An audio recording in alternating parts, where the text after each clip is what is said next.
Bersama saya Johan di Jurnal Trading ID. Jadi pada kesempatan video kali ini kita akan membahas kembali untuk update dari pergerakan si gold ini sendiri atau si XAUUSD. Tapi sebelumnya, sebelum kita membahas si technical ini lebih lanjut ya, saya ingin sedikit membahas mengenai hasil rapat FOMC dari kemarin malam gitu, dan juga nantinya kita akan bahas juga nih dampaknya itu ke si DXY ini sendiri gitu. Oke, jadi di sini sudah saya ringkas ya beberapa hasil rapatnya untuk si feed kemarin.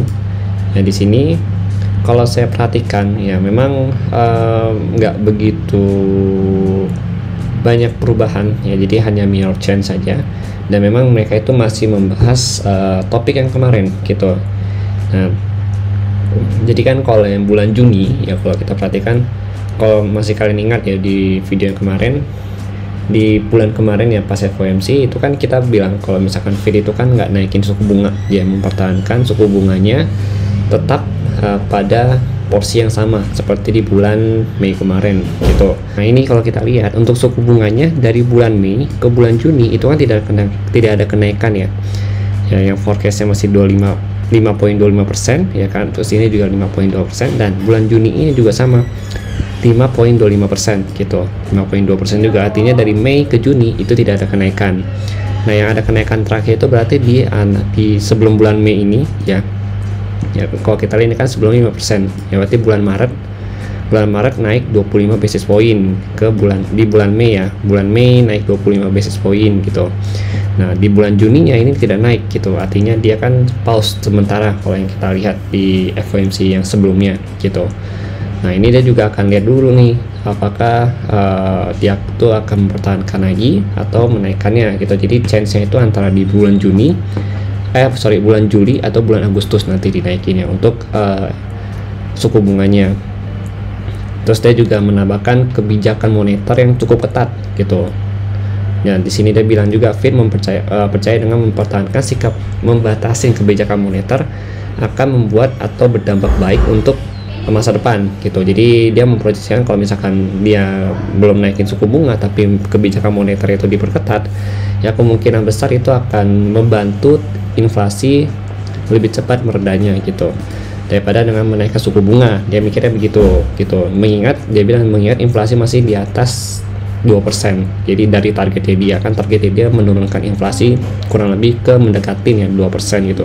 Tapi kan ini lebih tinggi dan memang lebih banyak, maksudnya lebih lama ya bertahan di atas 2% ini gitu.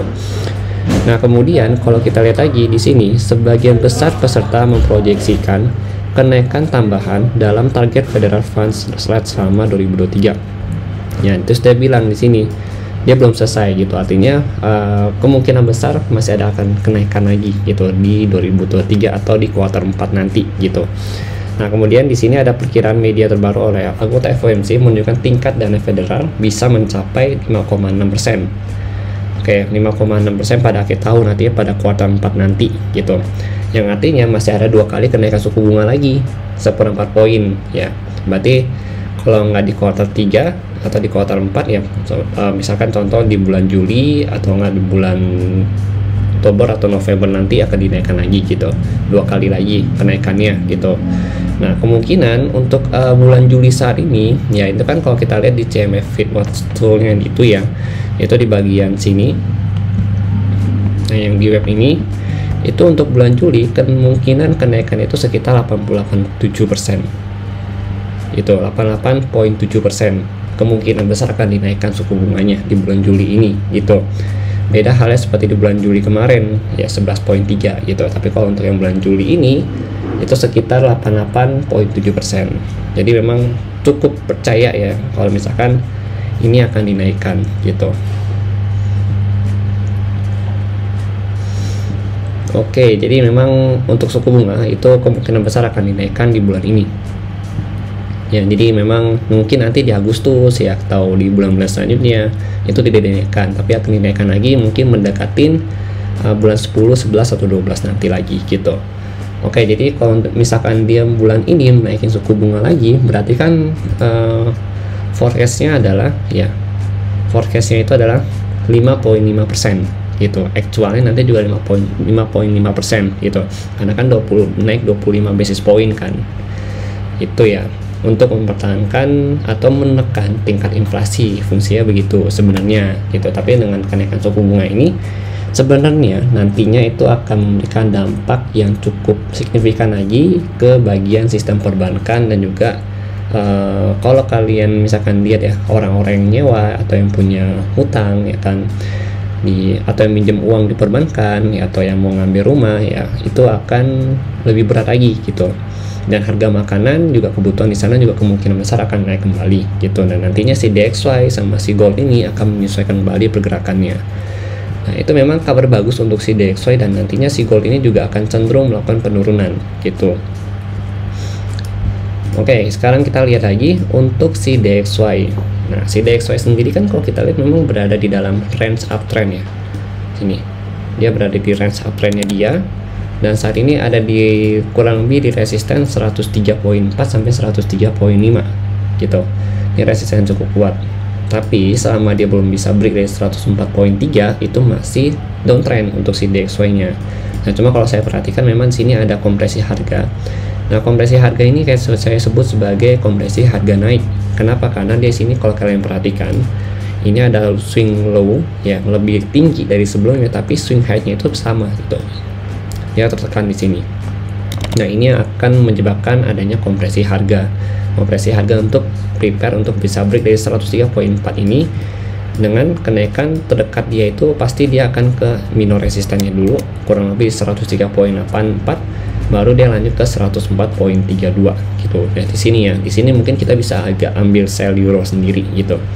Nah, bisa ambil sedikit-sedikit lah sell euro di sini ya. Oke, kemudian kalau dia break sini berarti si goldnya ini itu kemungkinan besar bisa break juga dari harga 1910 dan menuju ke angka 1900 lagi sampai 1895 kembali gitu. Itu baru prediksi saya gitu. Tapi kalau misalkan untuk realnya nanti kita akan lihat aja ya bagaimana.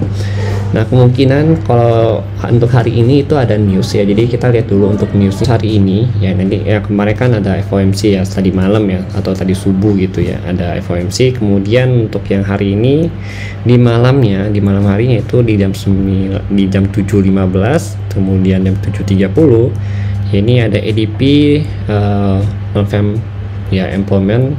Terus ada jobless claim juga, terus ada PMI ya di sini jam 20 atau jam 8.45, dan ada lagi di jam 9 itu PMI juga, tapi yang ISM non manufacturing itu sama job opening.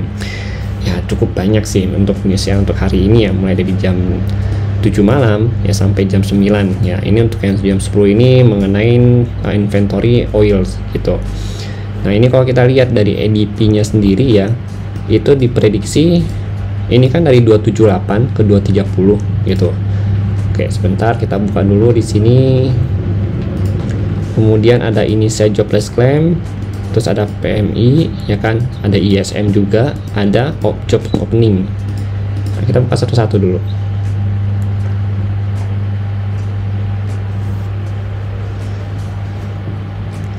Oke, di sini untuk job openingnya kalau misalkan lebih tinggi ya kan, dia bilang di sini itu artinya positif untuk si DXY gitu. Nah, kita lihat lagi nih, diprediksinya kan previousnya itu 278, forecastnya 230. Nah, ini kan berarti ada penurunan ya kan, berarti ini negatif hasilnya untuk si DXY, diprediksi negatif gitu, berarti satu berita negatif untuk si DXY.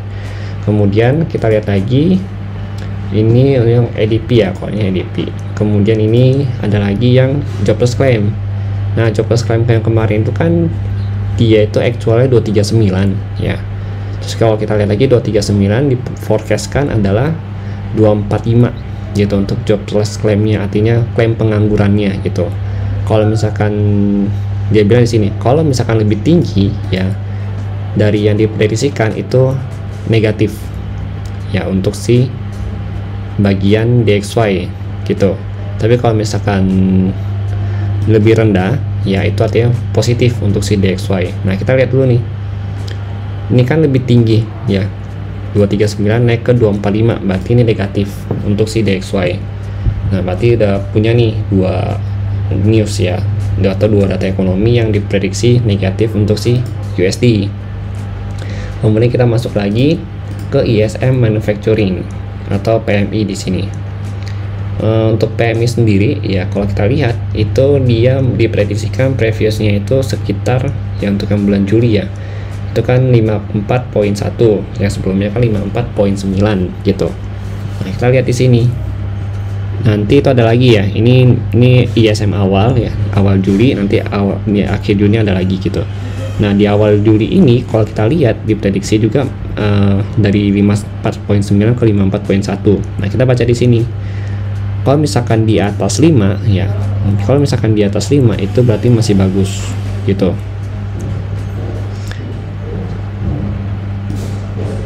Artinya bullish gitu. Tapi kalau misalkan di bawah 5 itu berarti bearish untuk atau kurang bagus untuk si DXY itu sendiri gitu. Nah, cuma kan kalau kita lihat sini memang rata-rata masih di atas 50 ya. Di atas 50. Berarti memang perkiraannya masih cukup bagus, cuma ada penurunan sedikit gitu untuk si DXY-nya gitu. Penurunan sedikit berarti bisa dikatakan membawa efek negatif juga untuk si DXY gitu. Oke, kemudian kita lihat lagi untuk yang selanjutnya, yaitu ada ISM Non-Manufacturing gitu, PMI Service.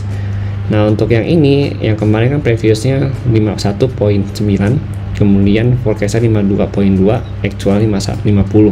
Jadi memang cukup rendah ya, dan memang cukup mepet gitu. Nah, kalau kita lihat memang ini ada kenaikan ya, ada forecastnya, maksudnya kayak koreksi lebih tinggi ya, ketika ini positif untuk DXY harusnya gitu.